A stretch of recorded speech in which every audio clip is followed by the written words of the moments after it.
करता करे न कर सके स्यू करे सो होय। तीन लोक नौ खंड में भोलेनाथ से बड़ा कोई न होय, कोई न होय। हर हर महादेव। दोस्तों, भोलेनाथ की भक्ति और चिड़िया वाली बूढ़ी माँ की कहानी मैं आपको सुनाने जा रही हूँ। अगर आप इसे पूरा सुन रहे हैं तो इसे पूरा सुने, इसे आधा अधूरा न छोड़ें। यह भोलेनाथ के एक सच्चे भक्ति की कहानी है। इस कहानी को आधा अधूरा छोड़ने पर आपको पाप भी लग सकता है, इसलिए इस कहानी को पूरा सुने। अगर आप भोलेनाथ के सच्चे भक्त हैं तो इस कहानी का अनादर नहीं करेंगे और इसे पूरा सुनेंगे, और जब इसे आप पूरा सुनेंगे तो आपका भोलेनाथ पर विश्वास और भी दुगुना होगा। आज मैं आपको जो कहानी सुनाने जा रही हूँ वो चिड़िया वाली बूढ़ी माँ की कहानी है। चिड़िया वाली बूढ़ी माँ का मंदिर आज भी गुजरात में स्थित है। चलिए कहानी को शुरुआत करते हैं।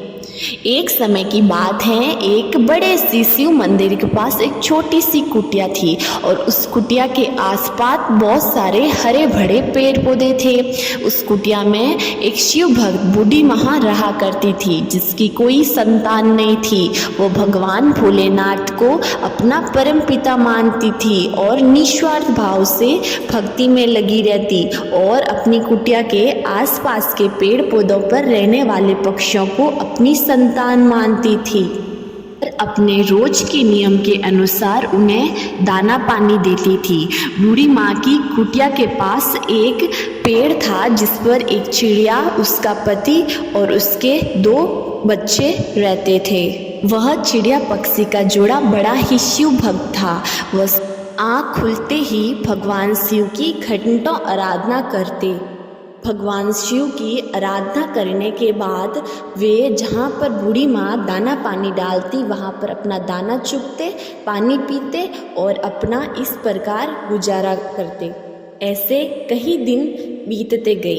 एक दिन बूढ़ी माँ बीमार हो गई और इतनी कमज़ोर हो गई कि वह अपने बिस्तर से उठ ही नहीं पा रही थी। बूढ़ी माँ की कोई संतान नहीं थी जो उनकी सेवा कर सके या उनको उपचार दिला सके। बूढ़ी माँ को उपचार नहीं मिलने की वजह से एक दिन उनकी मृत्यु हो जाती है। उधर वो चिड़िया पक्षी का जोड़ा दाना चुगने आते तो लेकिन वहाँ दाना नहीं मिला जहाँ बूढ़ी माँ उनके लिए दाना डालती थी। ऐसे करके एक दिन निकला, दूसरा दिन निकला, लेकिन वहाँ बूढ़ी माँ ने ना दाना डाला न पानी डाला। तो वह चिड़िया पक्षी का जोड़ा बहुत परेशान हो गया और इधर उधर बूढ़ी माँ को ढूंढने लगा। आसपास के पूरे कस्बे में ढूंढा लेकिन बूढ़ी माँ कहीं नहीं मिली। अंत में थक हार कर वह चिड़िया और चिड़ा अपने घोंसले में बैठ गई। चिड़िया बैठकर विलाप करने लगी और अपने पति से बोली, पता नहीं बूढ़ी माँ कहाँ चली गई। पूरे कस्बे में बूढ़ी माँ एकमात्र थी जो हम जैसे पक्षियों को दाना पानी डालती थी, जिसकी वजह से हम अपना गुजारा करते और अपने बच्चों को भी दाना खिलाते थे। तभी अचानक उस चिड़िया के पति की नज़र बूढ़ी माँ की कुटिया पर पड़ी और बोला, हमने बूढ़ी माँ को पूरे कस्बे में ढूंढ लिया लेकिन उनकी कुटिया में नहीं ढूंढा। चलो कुटिया में देखते हैं। इस प्रकार वह चिड़िया पक्षी का जोड़ा बूढ़ी माँ की कुटिया में प्रवेश किया तो वहाँ देखा बूढ़ी माँ चारपाई पर सो रही है लेकिन उनके शरीर में कोई हलचल नहीं है। पूरे शरीर पर कीड़े लगे हुए हैं और उन पर मक्खियाँ भी भिनभिना रही हैं। तो चिड़िया पक्षी का जोड़ा समझ गया कि बूढ़ी माँ हमें छोड़कर इस दुनिया से चली गई और वह दोनों पक्षी वहीं पर विलाप करने लगे। तभी चिड़िया बोली, बूढ़ी माँ बहुत पवित्र आत्मा है, वह हमें छोड़कर इस दुनिया से कभी नहीं जा सकती है। यह समय शाम का था।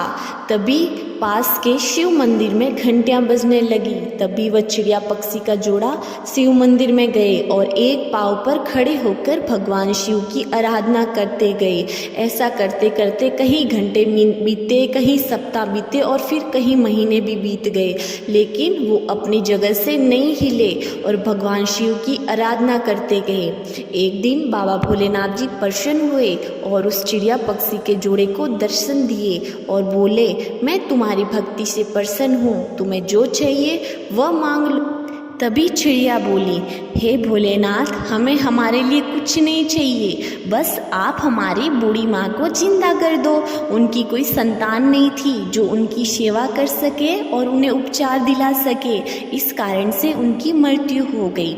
भगवान शिव बोले, हे चिड़िया, मैं तुम्हारी भावनाओं को समझ रहा हूँ, तुम्हारा बूढ़ी माँ के प्रति असीम प्रेम को समझ रहा हूँ, लेकिन ये सृष्टि का नियम है, जो इस दुनिया में आया है उसे एक दिन जाना ही होता है, इसलिए मैं बूढ़ी माँ को जीवित नहीं कर सकता। तभी चिड़िया बोली, हे भोलेनाथ जी, आपने अभी वचन दिया और बोला जो चाहो वो मांग लो। अब भोलेनाथ असमंजस में पड़ गए और चिड़िया को दिए हुए वचन के सामने विवश हो गए। तो फिर भोलेनाथ बोले, ठीक है, मैं बूढ़ी माँ को जिंदा कर देता हूँ। इस प्रकार भोलेनाथ ने बूढ़ी माँ को जिंदा किया। बूढ़ी माँ की आंखें खुलते ही सामने भोलेनाथ को देखकर आश्चर्यचकित हो गई और भाव विभोर होकर भोलेनाथ के चरणों में गिर गई और भोलेनाथ से बोली, हे भोलेनाथ, मैंने ऐसा क्या पुण्य किया है जो आपने मुझे जीवित किया। तभी भोलेनाथ अपने पास बैठे चिड़िया पक्षी की ओर इशारा कर हुए बोले, हे बूढ़ी माँ, मैंने तुम्हें इन पक्षियों के लिए जीवित किया है, तुम्हारा इन पक्षियों के प्रति दया भाव के लिए मैंने तुम्हें जीवित किया है। तुम्हें जिंदा न देखकर ये पक्षी तड़प रहे थे और मेरी कई महीनों तक आराधना करते रहे और मेरे से प्रार्थना करते रहे कि मैं तुम्हें जिंदा कर दूं, तो मैं इनकी भक्ति से प्रसन्न होकर तुम्हें पुनः जीवित किया है। यह कहकर भोलेनाथ अंतर्ध्यान हो गए। बूढ़ी माँ उन चिड़िया पक्षी के जोड़े पर सर पर हाथ फेरते हुए बोली कि तुम मेरी संतान हो, आज से तुम मेरे साथ ही रहोगे। वह चिड़िया पक्षी का जोड़ा बूढ़ी माँ के प्रस्ताव को स्वीकार कर लेता है और वह अब चिड़िया का पूरा परिवार बूढ़ी माँ के साथ एक परिवार बनकर रहता है। और बूढ़ी माँ अब भी रोजाना अपने नियम के अनुसार मंदिर में पाठ पूजा करती और उन चिड़िया पक्षी को दाना देती और इस प्रकार का नियम बूढ़ी माँ नियमित रूप से करती और यह कई महीनों तक चलता रहा। और अब आसपास के गांवों, कस्बों और शहरों में चिड़िया वाली बूढ़ी माँ के चर्चे होने लगे। लोग दूर दराज से आते चिड़िया पक्षी और बूढ़ी माँ का दर्शन करने के लिए और अपने दुखों का निवारण पूछती। बूढ़ी माँ भगवान शिव की पूजा पाठ करती, आराधना करती और उन्हें उपाय बताती, तो लोगों के दुख दूर होने लगे और इस प्रकार कई साल बीतते गए और एक दिन बूढ़ी माँ ने जीवित समाधि ले ली।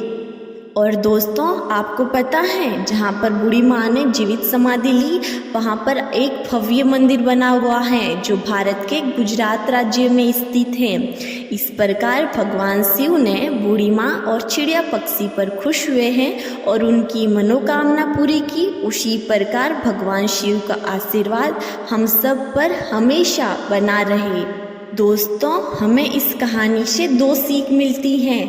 पहली, अगर हम भोलेनाथ की भक्ति सच्चे मन से करें तो भोलेनाथ जरूर दर्शन देते हैं और हमारा जीवन सफल होता है। जैसे बूढ़ी माँ की भोलेनाथ के प्रति श्रद्धा और चिड़िया पक्षी के जोड़े की भगवान शिव के प्रति श्रद्धा थी, इसलिए भगवान शिव ने उनको दर्शन दिए।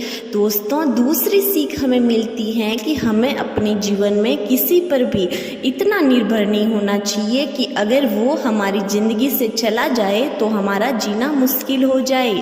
दोस्तों, यह थी भगवान शिव और उनके सच्चे भक्त की कहानी। प्रीत करो महादेव से, मत मांगो फलदान, तजकर करो कामना, भक्ति करो निष्काम। दोस्तों, उम्मीद है आपको ये वीडियो बहुत अच्छी लगी है। अगर आप भोलेनाथ के सच्चे भक्त हैं तो इस वीडियो को लाइक ज़रूर कीजिए और इस चैनल को सब्सक्राइब ज़रूर कीजिए और कमेंट में हर हर महादेव ज़रूर लिखिएगा।